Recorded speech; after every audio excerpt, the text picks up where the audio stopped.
കടലിൽ മുങ്ങിയ ലൈബീരിയൻ ചരക്ക് കപ്പലിൽ നിന്ന് തീരത്തടിഞ്ഞ പ്ലാസ്റ്റിക് തരികൾ വേർതിരിക്കുന്ന ജോലിയിലാണ് അഗ്നിരക്ഷാസേന കീഴിലുള്ള സിവിൽ ഡിഫൻസ് പ്രവർത്തകർ. 2 മാസമായി ശ്രമകരമായ ഈ ജോലിയിലൂടെ 150 ടണ്ണോളം പ്ലാസ്റ്റിക്കാണ് തീരത്ത് നിന്ന് ഇവർ ശേഖരിച്ചത്.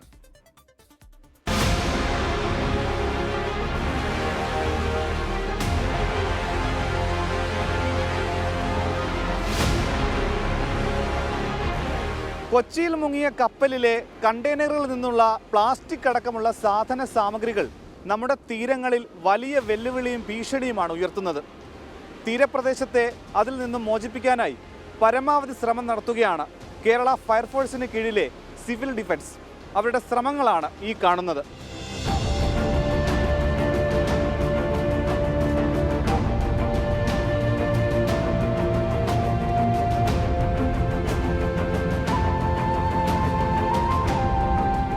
തിരുവനന്തപുരം പെരുമാതുറ മുതലപ്പുഴ ബീച്ചിൽ അടിഞ്ഞുകൂടിയ പ്ലാസ്റ്റിക് തരികൾ മണ്ണിൽ നിന്നും അരിച്ചെടുക്കുകയാണിവർ. പ്രകൃതി ദുരന്തങ്ങൾ, അഗ്നിബാധ തുടങ്ങിയ അടിയന്തര സാഹചര്യങ്ങളിൽ രക്ഷാപ്രവർത്തനങ്ങൾക്കും ദുരിതാശ്വാസ പ്രവർത്തനങ്ങൾക്കും മുന്നിട്ടിറങ്ങുന്ന കേരള ഫയർഫോഴ്സിന്റെ ഡിഫൻസ് ടീമാണ് ഈ ദൗത്യത്തിൽ ഏർപ്പെട്ടിരിക്കുന്നത്.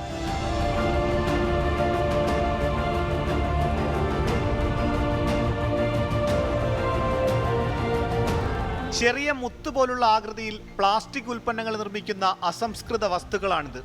കടലിലും കരയിലും ഒരുപോലെ പാരിസ്ഥിതിക പ്രശ്നങ്ങൾ ഉണ്ടാക്കുന്ന ഇവ കടലിലേക്ക് തിരികെ ഒഴുകിപ്പോകാൻ ഇടയാക്കാതെ തീരത്ത് നിന്നും ശേഖരിക്കും.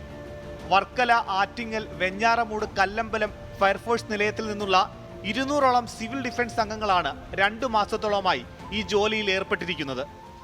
മണ്ണ് നമ്മൾ കളക്ട് ചെയ്യും. അതായത് ഈ സാധനം നമുക്ക് ഈ മണ്ണിൽ കടൽ വെള്ളം വന്നുകൊണ്ടിരിക്കുന്ന ലെയറായിട്ട് തട്ടായിട്ടാണ് കടലിൽ അടിഞ്ഞു കിടക്കുന്നത്. അതിനെ നമ്മൾ കളക്ട് ചെയ്ത് ഓരോ അരിപ്പകളിലാക്കി ക്ലീനാക്കി ചാക്കുകളിൽ കെട്ടി 25 കിലോ, അതായത് കമ്പനിയുടെ കണക്കനുസരിച്ച് 25 കിലോ ആക്കി നമ്മൾ ബൾക്കായിട്ട് കണ്ടെയ്നർ കയറ്റി അയക്കുകയാണ് ചെയ്യുന്നത്.